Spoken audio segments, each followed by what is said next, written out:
Olá pessoal, tudo bem? Professor Ricardo aqui novamente. Vou fazer uma aulinha aí hoje com vocês sobre registro do texto. Essa aula é para os 8º anos. A gente vai abordar aí as habilidades essenciais mencionadas abaixo, ok? Então vamos começar aqui sobre o conhecimento, né? Sobre o construir esse conhecimento através do texto e tudo que traz da sua produção e circulação. Então, a gente tem aí o texto. Opa, eu tenho o texto, então aí o texto tem o registro informal, tem o registro formal, então tem diferentes condições do contexto social e de sua produção e circulação.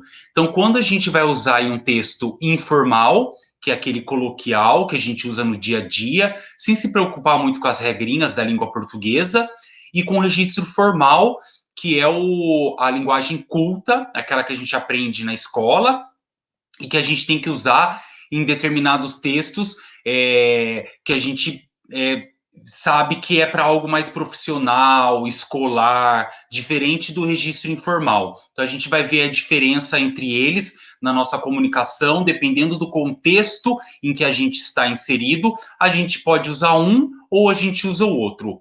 O correto mesmo é sempre usar o registro formal, a linguagem culta, mas há contextos que é permitido a gente usar uma linguagem aí mais informal.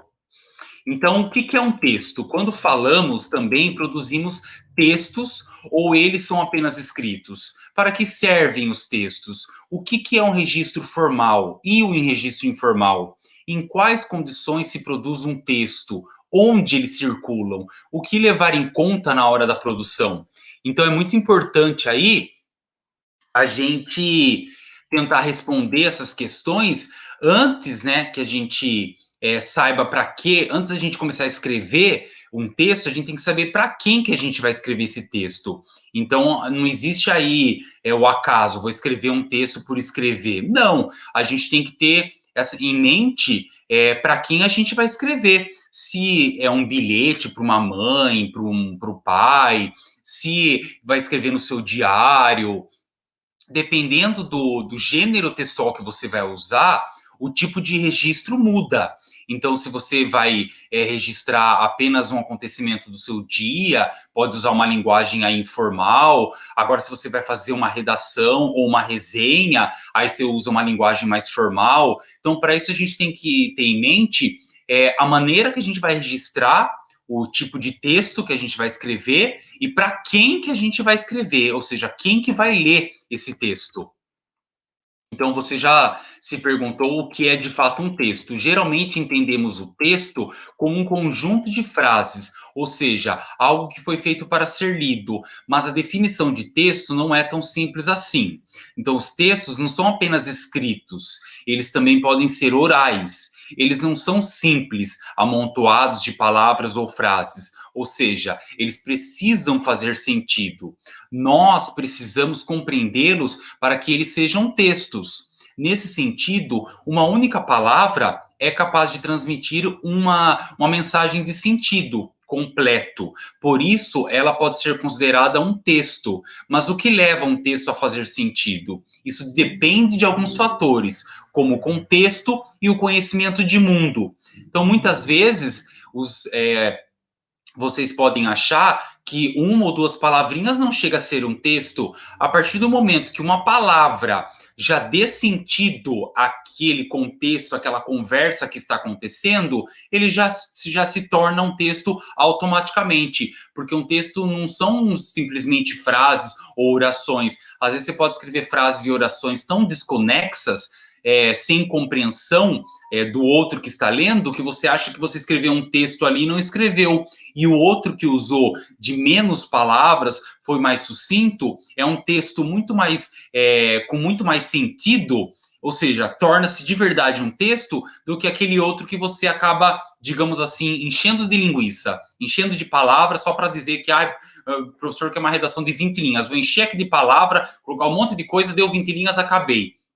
E outro escreveu 10 linhas, não as 20 que o professor pediu, mas as 10 linhas dele ficou tão perfeita, tão bem escrita, que aquilo sim é um texto, né, com definição, com sentido, com objetivo. E o outro que escreveu um monte de lorota só para achando que estava enrolando, na verdade não está enrolando ninguém, né? Está se auto-sabotando. Então, qual a ideia que a imagem aí ao lado nos remete? O que ela nos faz pensar? Certamente, se ouvíssemos apenas a palavra socorro sendo proferida, compreenderíamos muito bem a situação e o que ela queria dizer. Assim, socorro pode ser considerado um texto, porque a partir de uma única palavra, olha o tamanho do sentido que a gente promove na nossa mente, né? Socorro, alguém pedindo ajuda, alguém precisando, né, de socorro, alguém em apuros. Então, a gente consegue formular aí várias frases, várias orações a partir de apenas uma palavra de sentido, ou seja, é um texto. Né, porque a partir desta palavra a gente conseguiu dar sentido para aquilo que a pessoa está precisando. Porque a pessoa não tem tempo na hora de um socorro de ficar falando, né? Pelo amor de Deus, me ajudem que eu estou em perigo aqui na sacada do meu hotel, está pegando fogo. Não dá. Então ela grita uma palavra de sentido. É um texto. O nosso conhecimento de mundo, nossas experiências acumuladas ao longo da vida, nos fazem compreender que, diante de um incêndio, qualquer pessoa que lá esteja precisa ser socorrida com urgência, estando ela ou não ferida. Desse modo, não seria estranho ouvir a palavra socorro, agora entendida como um texto, pois a compreenderíamos na sua plenitude. O contexto que a gente fala aqui é algo maior. Então, por exemplo, em qual contexto você está inserido quando você está numa fazenda? Ah, num contexto rural, onde tem animais, onde tem o campo, onde tem o leite da vaca, direto do leite da vaca. Ou seja, esse é o contexto rural se a gente está num campo. Ah, qual é o contexto se você está num shopping? Ah, o contexto, pessoas fazendo compra. Isso é contexto, tá? Então ele pode ser explícito, ou seja, exposto, externo, aparente, quando é expresso por palavras. O texto em que se encontra a frase ou a frase em que se encontra a palavra. Ou implícito, né, quando ele está lá embutido na situação em que o texto é produzido. Logo, a simples mudança de contexto faz com que a palavra socorro seja interpretada de maneiras diferentes. Na situação analisada anteriormente, embora a palavra seja proferida dentro de fumaceiro, ela está totalmente dentro do contexto. Por isso, produz sentido, forma um texto. Já se a pessoa que a proferisse estivesse aparentemente feliz, numa festa de aniversário, por exemplo, e do nada gritasse socorro, ninguém entenderia, uma vez que a situação em que ela foi proferida não comportaria sentido para tal palavra.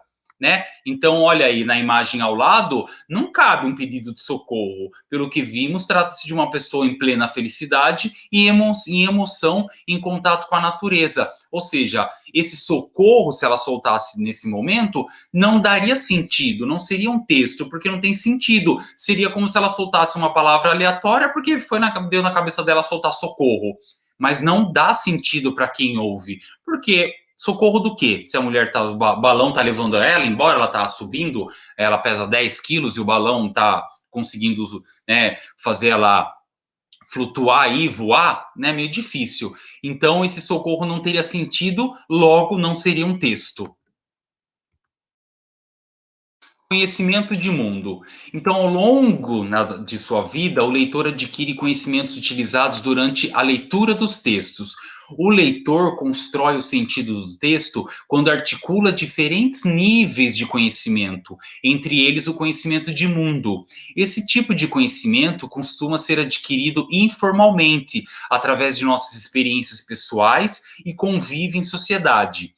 Ativar o nosso conhecimento de mundo no momento certo pode ser útil tanto para salvar sua vida no meio da floresta, de um incêndio, ou para resolver questões da SAEP, por exemplo, que é uma provinha aí que os alunos fazem a cada ano.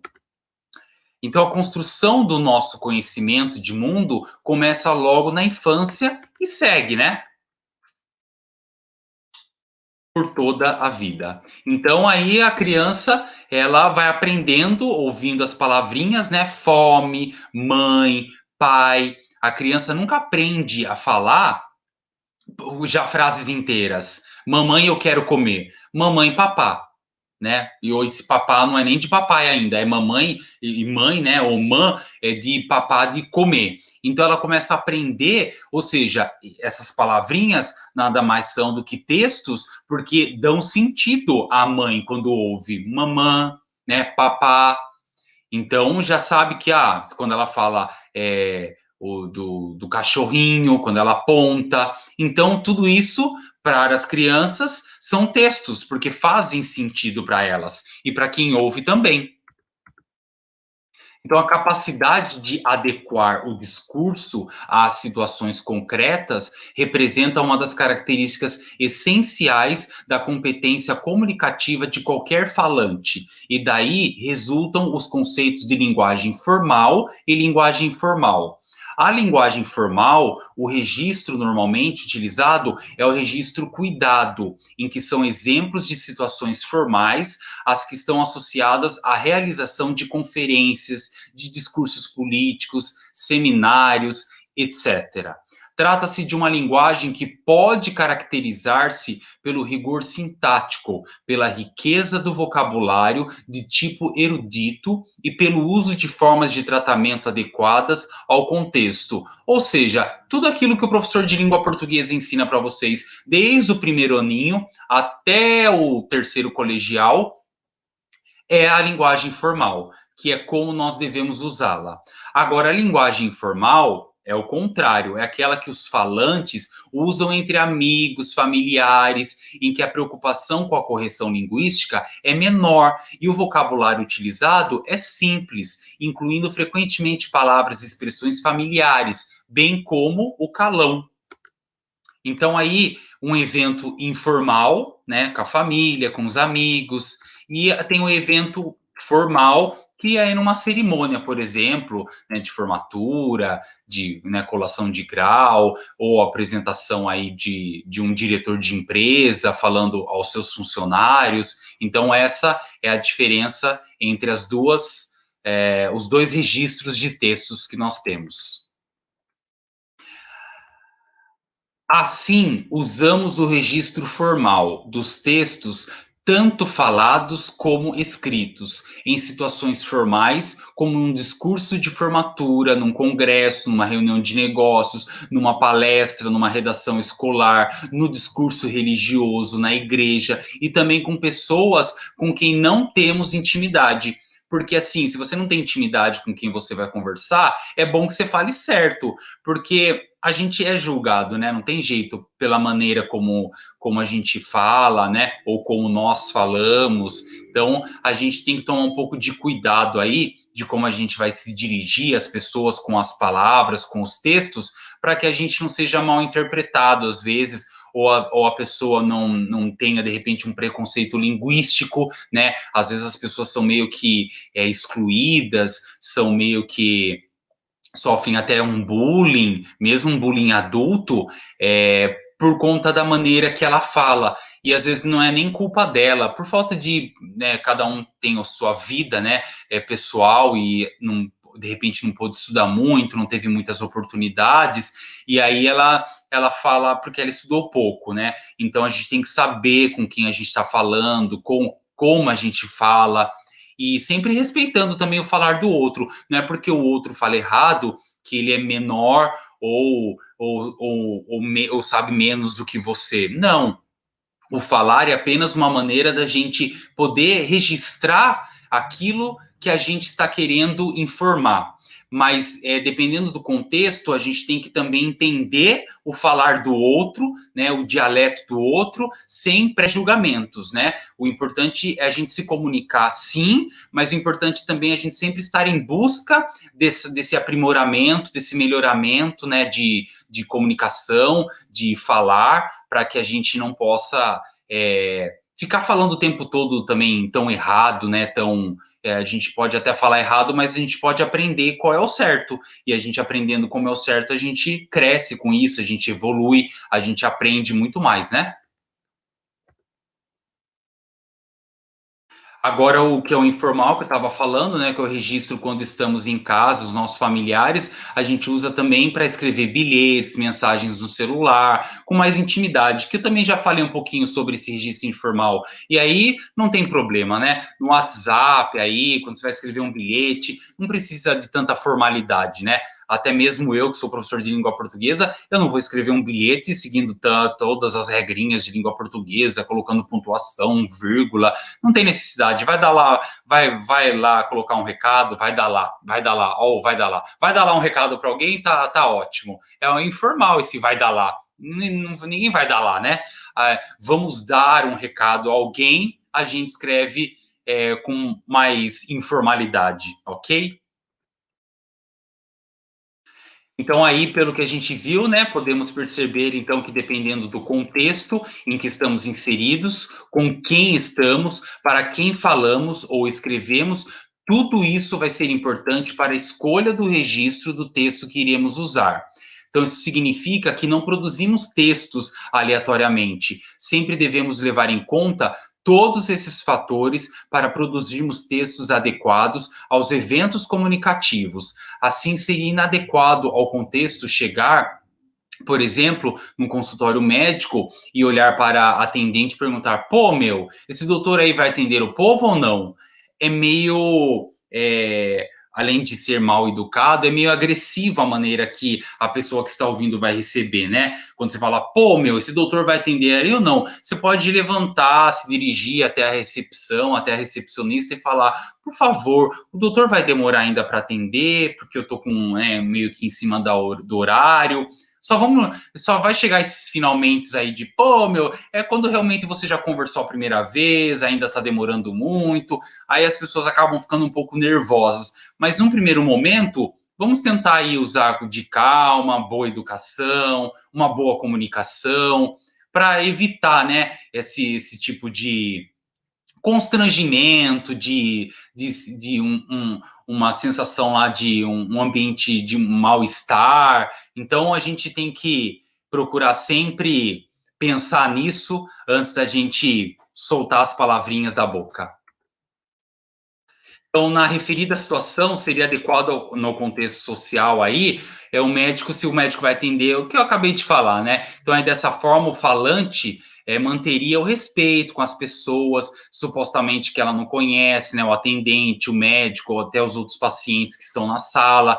E ainda que as conhecesse o contexto, né, no consultório, não é legal a gente falar, por mais que a gente conheça, não é legal a gente ficar falando, né, com intimidade, quando a gente está no ambiente de trabalho, por mais que seja o seu melhor amigo, ou seja, o seu chefe, de repente, o seu pai, mas no seu ambiente de trabalho, ele não é seu pai, ele é seu chefe. No ambiente de trabalho, ela não é ali a sua amiga, ela é sua colega de trabalho, né? Então, é bom a gente separar isso para que a gente não misture as coisas, igual, por exemplo, eu costumo dizer que sempre quando tem festas de final de ano, de confraternização na firma, não é porque é uma festa de confraternização da firma que a gente vai soltar os cachorros lá. Tem que lembrar que é uma festa do seu trabalho, do seu profissional, do ambiente em que você frequenta e que paga o seu salário. Então não dá para chegar lá e pôr o pé na jaca, ficar falando errado, falando palavrão, bebendo todas, dar vexame, porque o seu chefe vai estar lá, seu supervisor vai estar lá, né? Então, seu gerente, seu diretor. Então, é bom a gente dar uma pisada aí no freio e vamos deixar para pôr o pé na jaca no Natal com a família, no Ano Novo com os amigos, na sua festa de aniversário na sua casa. Agora, mesmo sendo uma festa no ambiente de trabalho, não vamos extrapolar para não ficar feio depois para nós.